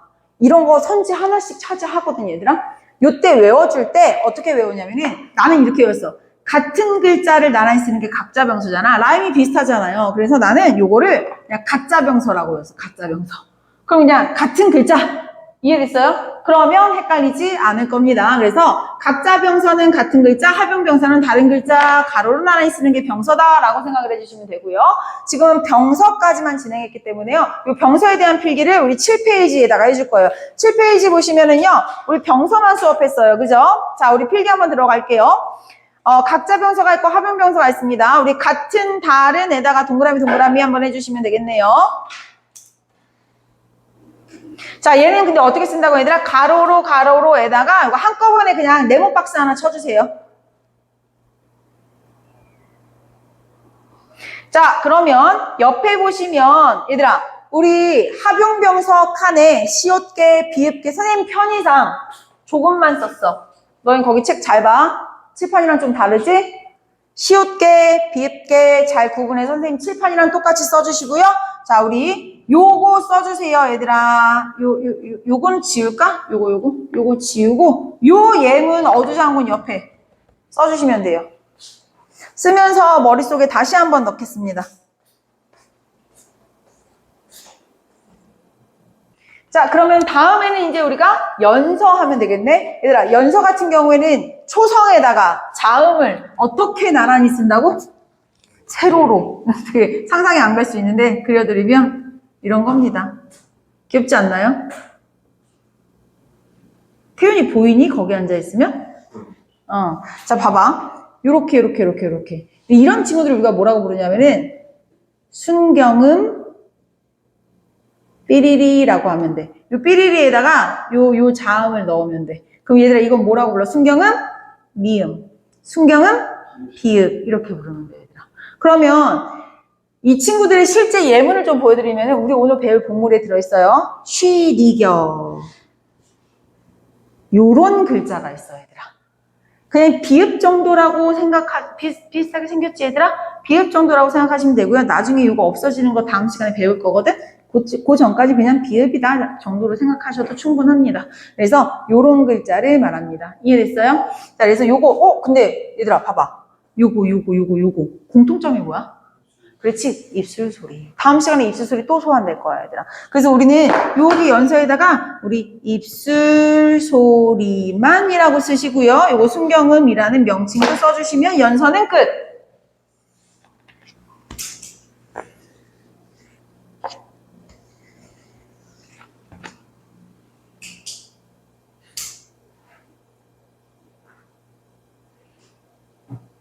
자, 다음은 이제 우리가 자음의 운용법을 알았으니까 모음의 운용법도 알아야 되는데요. 모음은 더 간단해, 얘들아. 모음은 있잖아. 현대국어랑 똑같아. 모음을 운용하는 방법은요. 부서라고 얘기합니다. 부서에는 두 가지 종류가 있어요. 우서와 하서. 아주 간단해. 우서는 초성의 오른쪽에 써라. 그럼 얘는 뭐겠어? 아래에 써라. 그치? 아래. 자, 너 왼쪽 엎드려 뻗쳐. 누구야? 그치? 너 왜 그랬어? 정신 똑바로 차려. 자, 앞에 보세요. 그럼 잘 봐. 오른쪽이야. 우리 그러면 알잖아. 아, 야, 여. 얘는 우서야, 하서야? 무서워요. 그래, 우서야. 오요, 우유. 얘는 우서야, 하서야? 현대국어랑 어때요? 똑같아요. 여기 하나만 더. 아래야. 아래하는 우서야, 하서야? 하서. 아래만 찍어요. 아, 진짜 민규야. 이해됐어요? 네, 요렇게 가시면 됩니다. 그래서 요 부서는요, 현대국어랑 똑같기 때문에, 요 정도면 설명이 충분할 것 같아요. 이해됐어요? 자, 그러면 우리 이제 맨 밑으로 가서 우리 동국정식 한자음 표기 요것만 하면 오늘 이론 수업은 여기까지만 할게요, 얘들아. 다만 본문만 이따가 해석해 드릴 거예요. 동국정식 한자음 표기는 좀 쓰잘데기 없는 거여서 백령도 안 가서 사라졌기 때문에 간단하게 갈 거야. 이거는 야, 우리 이거 한글 만들었을 때 누가 싫어했을까? 신하들. 신하들이라는 거는 약간 이제 귀족들, 그 양반계층들. 왜 싫어했지? 그치? 알고 있는데 또 배워야 돼. 이건 되게 뭔가 1차원적인 거야. 사실 좀 못된 마음이면. 맞아. 맞아. 그것도 있어. 그동안 등쳐먹을 수 있었는데 원래 그런 얘기 있잖아. 아랫사람이 똑똑해지면 윗사람이? 멍청해진다. 아니, 피곤해지는 법이고. 멍청해지진 않지.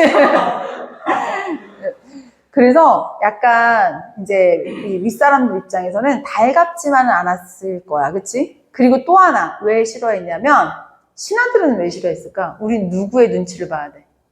그렇지. 근데 우리가 우리의 자주적인 힘을 가질수록 누가 싫어해? 중국은 싫어할 거야. 그지? 그러니까 이를테면 이런 거지. 중국이 딱, 야, 너 이상해. 너 내 문자 쓰고 있었는데 왜 내 문자가 뭐가 아쉬웠어? 이렇게 따지고 들면 좀 우리가 약소국인데, 그지? 그래서 생겨난 게 동국정식 표기야. 그러니까 이 어떤 좀 핑계거리? 그래서 좀 진짜 쓰잘데기 없어. 예를 들면 이런 거예요.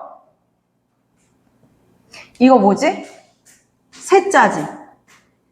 중국아 있잖아. 너희의 문자가 너무 위대한데 우리나라 백성들이 어리석어서 잘 읽을 줄을 몰라. 그래서 우리가 이렇게 한자랑 한글을 1대1로 비치해 놓은 거야.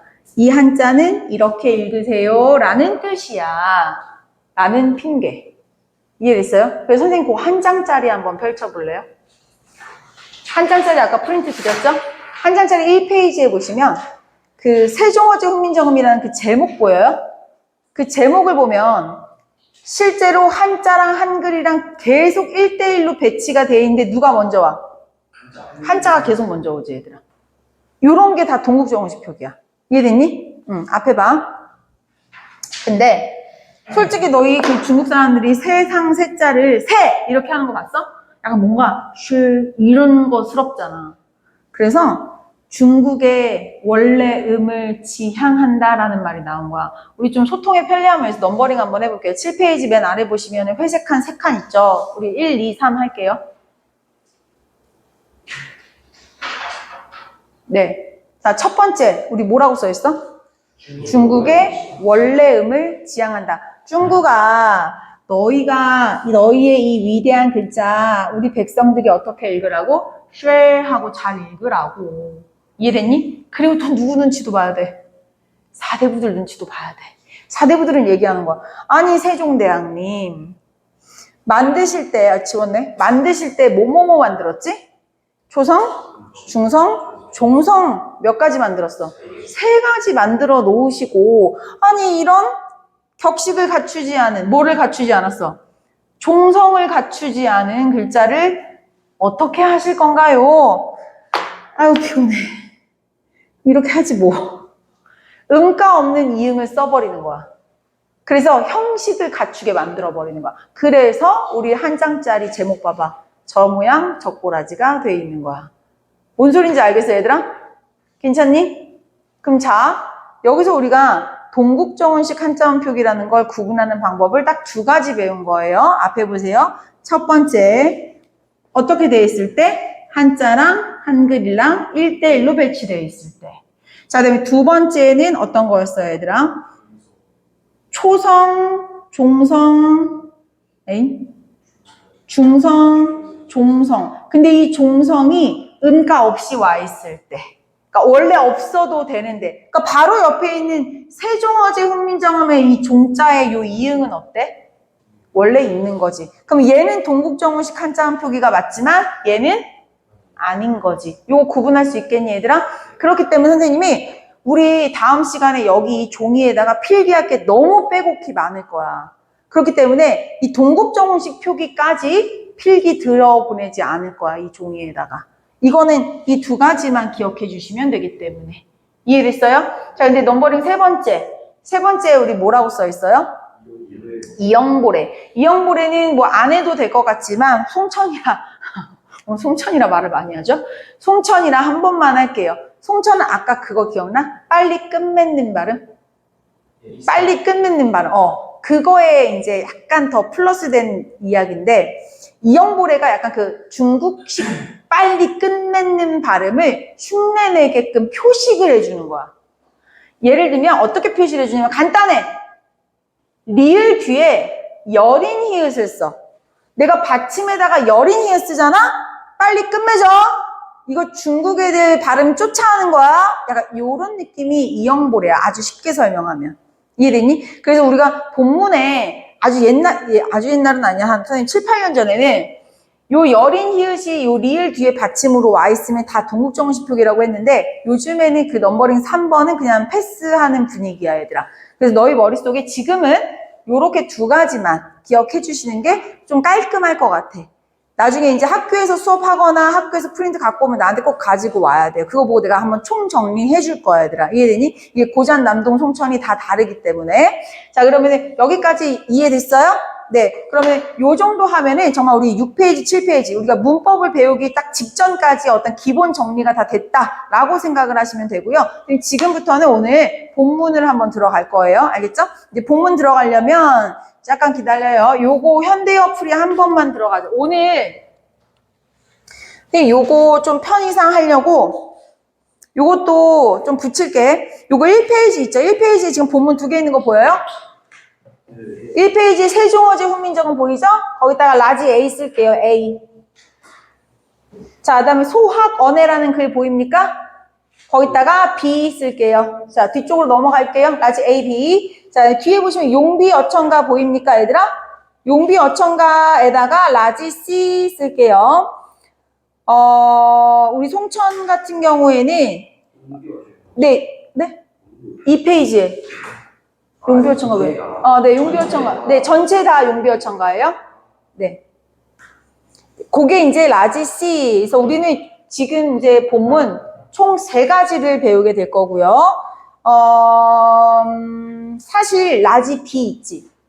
B는 너희 교과서에 없는 본문이야. 근데 나는 이거 할 거야. 알겠지? 요거는 그래서 B를 할 때는요, 시험에서 선생님들이 좀 좋아하는 그 포인트만 할 거야. 근데 A와 C는 상세하게 할 거야. 이거는 교과서에 나와 있는 본문이기 때문에. 알겠죠? 자, 그러면 오늘은 A만 시킬게요. A가 이 현대어풀이가 일단은 되고 봐야 뭘 알아듣지, 얘들아. 그래서 오늘은 요거 현대어풀이 시험 보고 갈 거니까 잘 들으세요. 알겠죠? 샤프 하나 드시고, 이제 색깔펜보다는 샤프가 좋습니다. 그리고 아마 요 종이는 현대어풀이 하는 데만 써야 될 것 같아. 문법은 나중에 새 종이 드릴게요. 그리고 요거 선생님이 항상 이만큼씩 뽑아서 여기다가 놓을 거야. 더 갖고 가고 싶은 사람 있으면 더 갖고 가세요. 없으면 복사해달라고 얘기하세요. 이거 본격적으로 배우기 전에 조금 하나만 더 할게. 의미가 많이 변천됐어. 이동이 있고요. 축소가 있고요. 확대가 있어요. 예를 들어 지갑. 지갑은 종이로 만들어서 뭐 이렇게 돈을 담는 걸 옛날엔 지갑이라고 했대. 뭘로 만들었다고? 종이. 그래서 내 얘기 안 들었어 방금? 아니 저 앞에 봐. 뭘로 만들었다고? 종이로 만들었다고. 근데 요즘에는 지금 유찬이 말대로 어때? 가죽으로 만든 것도 뭐 천으로 만든 것도 돈을 담는다면 다 뭐라고 불러? 그러니까 범위가 어떻게 됐어? 넓어졌네? 확대라고 써있지 않아요? 네. 자, 그래서 맞아요. 확장. 그래서 우리는 뭐라고 부를 거야? 의미? 확대. 하나만 더 예를 들어볼까? 얼굴. 옛날에는 얼굴을 뭐라고 했냐면 이걸 뭐라 그러지? 바디. 신체? 몸. 고마워요. 신체, 형체. 그 몸 형체 있지. 이 전체를 얼굴이라고 불렀어. 그래서 근데 요즘에는 뭐라고 부르지? 페이스, 낫. 그러니까 얘들아 이거는 범위가 어떻게 된 거야? 축소야. 이해됐어? 그래서 우리가 요거까지도 알고 계시면 되고요.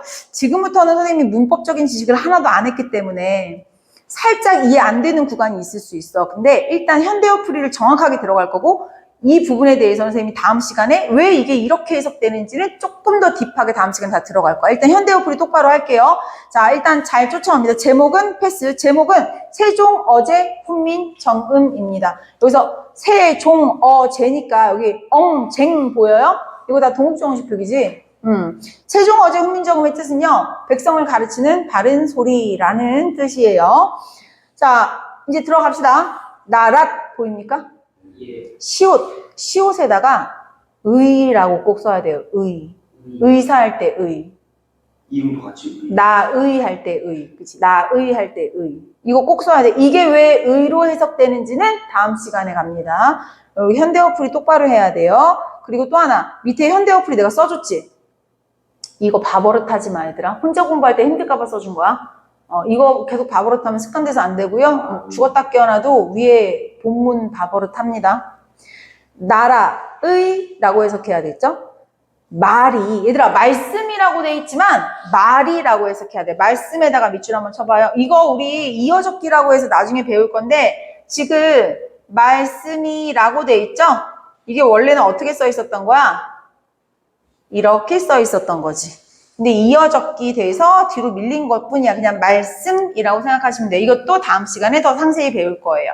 근데 우리 일단 해보자. 말씀이 옛날에는 모든 말을 지칭하는 말이었어. 근데 지금은 높이거나 낮출 때만 쓰는 말이지. 그럼 얘들아 의미가 어떻게 된 거지? 축소지? 거기다 축소라고 써주시면 돼요. 그리고 선생님이 이거 지금 해석할 때 얘들아 모든 말을 다 쓰려고 하지 마시고요. 요 정도는 해석이 되지, 읽을 수 있지 하면 적지 말고 요런 워딩은 좀 내가 써야겠다 하는 거는 써주시면 돼요. 자, 읽어볼게요. 나라의 말이 중국과, 얘들아 요 애 있죠? 애를 과라고 해석해야 돼요. 꼭. 다시 갑니다. 나라의 말이 중국과 달라. 문자와, 얘들아 여기서 문자라고 했지? 문자인데 지금 뭐 보여? 이응이 있네? 이거 동국정식 표기야, 그치? 안 써도 되죠? 나라의 말이 중국과 달라 문자와는 서로 사마띠에다가 밑줄 쳐봐. 사마띠. 사마띠. 사마띠는요, 기본형은 사마타. 사마다. 통하다라는 뜻이에요. 그래서 거기 우리 해석 이렇게 가. 통하지라고 할 거야. 그거는 쓸 거야. 통하지 아니할세. 자, 여기 할세 한 번만 설명하고 지나갈게요. 얘들아, 앞에 봐. 하다가 있고 하다가 있어. 요 하다는 크다, 많다라는 뜻이고요. 요게 지금 우리가 아는 두의 의미야. 해석이 그렇게 될 거거든. 그럼 잘 봐봐. 어디가 어간이야? 어떤 거는? 그 앞에 하라고 읽으면 돼, 얘들아. 그치? 어디가 어간이라고? 어미는. 그치? 그럼 내가 여기다 이제 좀 써볼게. 아니, 할, 세라고 돼 있지. 아이고. 세가 그냥 세로 돼 있니? 뭐 응, 아니야. 그치? 이거 읽을 줄 알지? 세라고 내가 가르쳐 줬잖아. 그치? 그럼 잘 봐. 어디까지가 어간이야? 하, 그래. 리을세는 그럼 정체가 뭐야? 동이, 그렇지. 이렇게 되는 거야. 어간 뒤에 붙는 거는 어미야. 근데 얘들아, 문장이 끝났어? 아니면 연결됐어? 연결됐어. 그래서 쟤는 그럼 연결어미가 되는 거고요. 쟤는 이유나 원인을 나타내는 연결어미이기 때문에 해석이 아니함으로 또는 아니하기 때문에 라고 해석을 할 거거든. 일단 쓸게요. 원인을 나타내는 연결어미라고 쓸게요. 리을세에다가 요렇게 동그라미 쳐놓으면 되지. 요렇게. 원인을 나타내는 연결어미.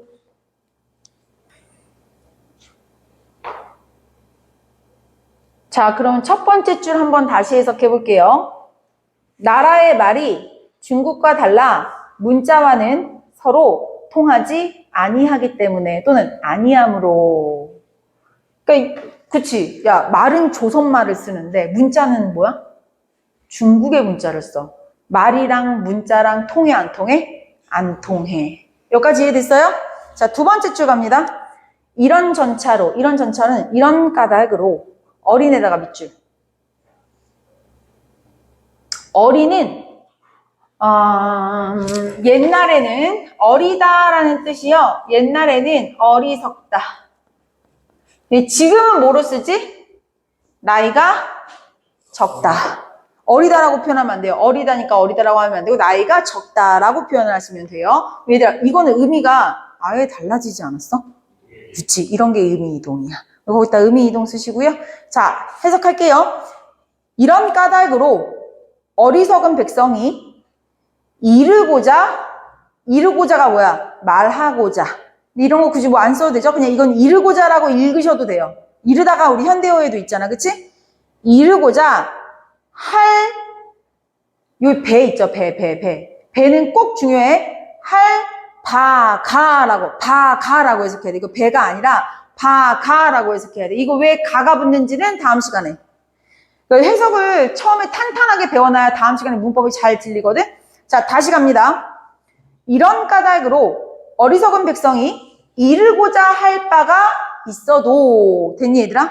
말하고자 하는 바가 있어도 마침내 쟤 보여요? 쟤는 자기의, 재혁이 괜찮니? 네, 자기의 뜻을 싫어에다가 밑줄. 네, 싫어 밑줄. 싫어 펴지 못할 노미에다가 밑줄. 네, 노미. 많다. 자, 여기서 해석할게요. 얘들아, 잘 봐. 이게 선생님 원래 이때부터 이해하고 가봐. 아니, 나란 말이랑 문자랑 서로 통하지가 않아서 사람들이 말하고자 하는 바가 있어도 마침내 자기의 뜻을 싫어서 펼치지 못하는 사람이 많다. 이렇게 현대어 풀이가 나오면 애들이 다 속아 넘어가. 이게 싫어라는 뜻이 뭐냐면 능히라는 뜻이고, 일단 능히라고 써볼게요. 싫어 밑에다가. 능히. 능히가 뭐냐면 능숙하게. 근데 그 능히라는 표현을 선생님들이 잘 써. 능숙하게 너희식으로 바꿔봐. 잘. 그럼 이런 거지. 잘 봐. 말하고자 하는 바가 있어도 마침내 자신의 뜻을 능숙하게 펴지 못하는 사람이 많다. 이 뜻이야. 근데 마치 싫어라는 말이 있으니까 자신의 뜻을 싫어서 펼치지 못한다. 이렇게 약간 뜻풀이가 나오면 그럴듯해. 그렇게 속이는 선생님들이 되게 많아. 그리고 현대어풀이 애들이 은근히 잘 안 봐. 왠지 알아? 나중에 이제 다음 시간에 배워보면 알겠지만 문법적인 양이 어마어마하거든? 근데 잘 배우면 퍼즐하는 것처럼 좀 재밌어, 얘들아. 그냥 중세국어 좋아해. 그래서 어쨌든 그러다 보면 현대어풀이를 좀 등한시하게 돼, 애들이. 그래서 현대어풀이에서 뒤통수 맞아오는 송천 친구들이 되게 많아요, 얘들아. 특히 저기 싫어. 그래서 너희는 어디 가서 야 그거 현대어풀이 봤어 이런 얘기 할 필요도 없는 거야. 알겠지? 자 어쨌든 마침내 자기의 뜻을 능숙하게 또는 능히 펴지 못할 놈이 하니라 해석할게요. 놈이 자 앞에 봐요. 놈 가겠습니다. 놈은 두 가지로 자 원래는 그냥 일반 사람을 다 놈이라고 불렀어. 기분 나빠하면 안 돼. 하지만 요즘엔 기분이 나쁘지. 왜? 남자를 낮춰서 부르는 말이니까. 그럼 얘들아 의미가 어떻게 된 거지? 아예 달라졌나? 아니면 사람인데 남자 비하하는 말로 축소지. 이해됐어요? 축소 써주시면 되겠습니다.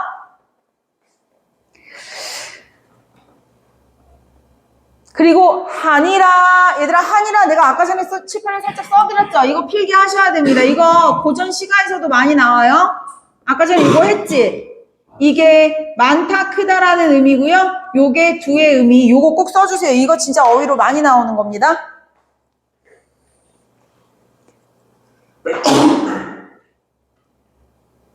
근데 이거 해석하고 선생님이 한 두세 번 더 해석해 줄 거야 얘들아. 걱정 마. 자, 다음 줄 갈게요. 자, 요 줄 한 번만 더 하자. 마침내 자기의 뜻을 능히 펴지 못할 사람이 많다. 됐니? 예. 자, 다음 줄. 여기를 내가라고 꼭 해야 돼, 내가. 이 가짜가 왜 붙는지는 또 다음 시간에 할게요. 다음 시간에 우리 어마어마하겠죠? 빠지면 안 됩니다. 내가 이를 위하여, 위하여 봐봐. 위하여 지금 뭐 붙어 있어, 이상하게. 이것도 동우정우시표기지. 굳이 쓰지 마세요. 앞으로 필기할 거 많으니까. 내가 이를 위하여 어여삐 밑줄. 어여삐 기본형이 뭐지? 예쁘다죠? 어여쁘다. 예쁘다는 옛날에 가엾다, 불쌍하다의 의미로 썼어. 예쁘다. 뭐라고 썼다고? 얘들아 가엾다의 옆 이렇게 써도 되고요. 요렇게 써도 돼요. 둘 다 표준어 맞아요. 알겠죠? 가엾다 또는 근데 지금은 뭐라고 써요? 이건 지금은 프리티의 의미 아니야? 그치? 그렇기 때문에 요거는 의미가 아예 달라졌네? 이것도 의미 이동입니다. 자, 내가 이를 위하여 불쌍히 여겨 새로 28자를 맹가노니가 만드노니 정도. 자, 다시 내가 이를 위하여 불쌍히 여겨 새로 28자를 맹가노. 여기서 짜에도 또 동우정식표기 있었네요. 자, 나 마지막 줄 가도 돼요? 마지막 줄 애들이 너무 못해서 선생님 이거 좀 잘라 드릴게요. 일단 자르고 해석합니다. 자를 테니까 잘 쫓아와. 사람마다 하여에서 잘라. 수비 니혀에서 잘라. 날로수매에서 잘라. 편한키에서 잘라. 하고 저에서 잘라. 자, 요거 자른 대로 선생님이 해석해 드릴게요. 사람마다 하여는 사람마다 하여금이라고 해석해 주시면 돼요. 얘들아 여기 사람마다 하여에서 이응 두 개 쓴 거 보여요? 여기다가 우리 뭐라고 쓸까? 각자병사라고 써야 되지 않을까? 기억나니? 자, 그다음에 자, 사람마다 하여금 수비니겨. 야, 이거를 제일 어려워하더라고. 수비니겨를 좀 볼게.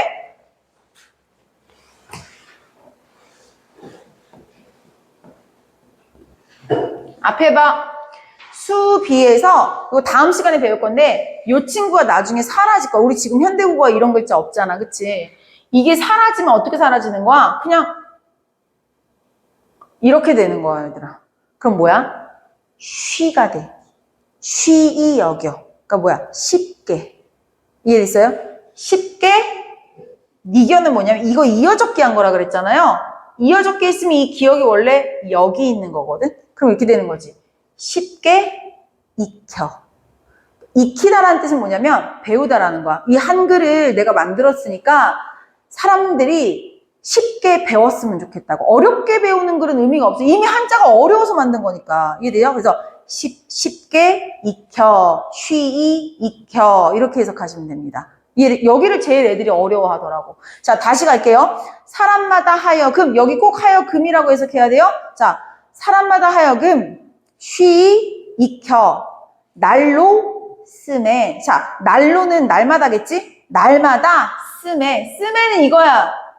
씀에 날로 쓴 뭐야? 매일매일 썼으면 좋겠다고. 매일매일 사용했으면 좋겠다고. 날로 날마다 씀에 편한게. 이건 발음 그대로야. 편하게. 그러니까 날마다 쓰기에 편했으면 좋겠다고 얘들아. 이해됐어요? 날마다 쓰기에 편하게 하고자 할. 마지막 읽어봐. 할 수 있겠지. 따름이니라. 읽는 방법 배우면 다 된다니까 얘들아. 이해됐어? 그럼 잘 봐봐. 마지막 부분이 진짜 좀 뭐 너무 감동스럽지 않냐? 마지막 부분에 뭐라고 얘기한 거야? 내가 이거 만들었으니까 백성들아 쉽게 배워서 날마다 편하게 사용했으면 좋겠어 라고 하는 실용정신이 들어있는 거거든. 자, 우리 이제 색깔펜 한번 들어보세요. 색깔펜 들어서 이 마지막 파트에다가 씁시다. 마지막 한 줄에다가 실용정신. 이게 왜 실용정신인지 알겠어요, 얘들아? 네, 그러면은 제일 첫 번째 줄. 제일 첫 번째 줄은 나라의 말이 중국과 달라. 그러니까 우리나라랑 중국은 다른 나라야. 이거 뭐야? 자주정신이야. 우리 첫 번째 줄에다가 자주정신이라고 쓰시면 돼요. 이런 전차로 어리석은 백성이 말하고자 하는 바가 있어도 마침내 뜻을 잘 펴지 못하는 사람이 많다. 내가 이를 어여삐 너겨 보입니까? 어여삐 너겨에서 잘라봐. 잘랐니? 네, 너겨에서 자르고 여기까지 세 줄 묶어주고. 얘들아, 왜 만들었다고? 너겨? 왜 만들었다고요? 백성들 위해서 만들었다고 얘들아. 요 세 줄 묶어주고 애민정신. 무슨 말이죠? 애민이 뭐야? 백성을 사랑하는. 그리고 마지막 28자를 새로 만들었네 얘들아. 새로. 그러니까 그 줄은 창조정신. 자, 그래서 우리 이렇게 훈민정음 창조정신 세 가지까지 필기를 조금 했고요. 그리고 마지막 줄에 우리 수빈이겨 있죠. 수빈이겨. 그 수빈이겨의 그 비읍 있잖아. 생긴 거 그거 우리 비읍이라고 하면 안 되지. 우리 고급스럽게 얘기하지. 배운 대로. 그렇지. 연서라고 써주셔야죠. 보자. 현대어 풀이는 샤프로 조금 해주시고요. 지저분하니까. 요렇게 연서, 그 다음에 병서, 각자 병서, 그리고 이제 훈민정음 네 가지 이제 창제정신, 요런 것들은 색깔펜으로 들어갔습니다. 다음 시간에 올 때 이거 필기 시험 볼 거고요. 오늘은 남은 시간에 시험지 갖고 온 사람들 시험지 피드백 할 거고, 요거 한글, 이거 구두로 시험 보고 갈 거예요. 시간이 근데 사실은, 요거 한번 꺼줄까? 이거 아예 꺼도 돼? 현대어 풀이 매끄럽게 다시 해드릴 거고요. 얘들아, 요거 매끄럽게 하는 동안 샤프 들고, 나 여기서 좀 잘라야겠다.